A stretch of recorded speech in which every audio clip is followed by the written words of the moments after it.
இப்ப நீங்க சாலையில போகும்போது நடுவல ஒரு டிவைடர் இருக்குல்ல பிரிப்பு, அது முழுக்க இந்த சோரி ஊறி போட்டுருவேன். எந்த இடத்துலயும் மின் தடை இல்லாத மின்சாரம் தருவேன். அதுக்கு அணுவுலையும் தேவையில்லை, அனலும் தேவையில்லை. சூரிய ஒளி, காற்றாலை, கடல் அலை, இதுல இருந்து தயாரிப்பேன். மாற்று மின்பருக்கத்துக்கு போயிருவேன், தடையற்ற மின்சாரம் தருவேன். ஒரு நொடி தடை இருக்காது.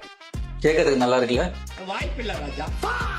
மாஸ்டர் மகேந்திரன் மாதிரி இதுவும் ஒரு சோலார் உருட்டுன்னு தானே நினைச்சிட்டு இருக்கீங்க? இல்ல, ப்ரூஃபை நான் காட்டுறேன். ஹாய், நான் உங்க அனந்தகுமரன்.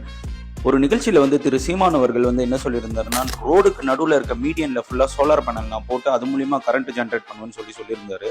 அதை வந்து பரணிதரன் சொல்ற ஒரு கான்டென்ட் கிரியேட்டர் என்ன சொல்லியிருந்தாருன்னா, அது பாசிபிள் இல்லைன்ற மாதிரி சொல்லியிருந்தாரு. ஏன்னா வந்து ரோட்ல இருக்க கல் வந்து லாரி போச்சுன்னா வந்து சோலார் பேனல்ல பட்ரோம், டஸ்ட் அக்கமுலேட் ஆயிரும், அதனால அது கொஞ்சம் கஷ்டம்னு சொல்லியிருந்தாரு. ஆனா அது பாசிபிள் தான்.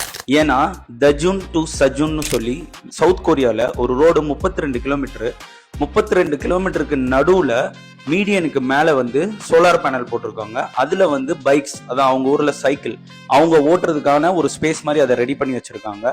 மோரோவர் அவங்களும் நிழல்ல போலாம், கரண்ட்டும் ஜென்ரேட் ஆகும். ஆனா திரு மாஸ்டர் மகேந்திரன் சொல்ற மாதிரி பாத்தீங்கன்னா, தமிழ்நாட்டுல வந்து 1.85 crore வீடு இருக்கு.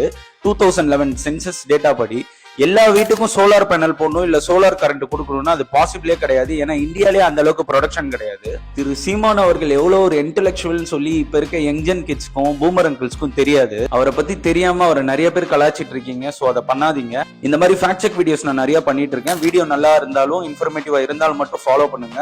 அப்படியே கமெண்ட் பண்ணுங்க, ஷேர் பண்ணுங்க, ரீபோஸ்ட் பண்ணுங்க. அடுத்த வீடியோல பாக்குறேன். பை.